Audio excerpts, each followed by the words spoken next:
છે કે food supplement medicine લેવી જોઈએ કે ન લેવી જોઈએ. એટલે કે અત્યારે ઘણા બધા લોકોને વિટામિન B12 ઘટે છે, D3 ઘટે છે, કોઈને પ્રોટીન ઘટે છે, કોઈને મિનરલ્સ ઘટે છે, એટલે કે કેલ્શિયમ, મેગ્નેશિયમ, ઝીંક જેવા મિનરલ્સ ઘટે છે. તો એ બહારથી દવાના રૂપમાં લઈ શકાય કે ન લઈ શકાય. પહેલાં તો તમારે તમારા ફેમિલી ડૉક્ટરને પૂછી લેવું જોઈએ કે આ વસ્તુ જે મને ઘટે છે એ કયા ખોરાકમાંથી મળે અને એ પ્રમાણે ખોરાક લેવો જોઈએ. અને એમ છતાં પણ ન થતું હોય તો તમારી પાચન શક્તિ નબળી હોય તો પાચન શક્તિ સુધારીને જો તમારામાં પોષક તત્વો શરીરમાં આવતા હોય તો એવો પ્રયત્ન પહેલાં કરવો જોઈએ.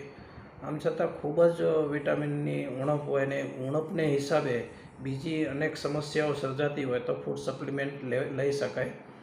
પરંતુ ફૂડ સપ્લિમેન્ટ લીધા પછી પણ તમારે પાચન શક્તિ સુધારવાની કોશિશ કરવી જોઈએ અને એ ફૂડ સપ્લિમેન્ટનો જે વિકલ્પ છે તમારો ખોરાક એમાં પણ કરેક્શન કરવું જોઈએ.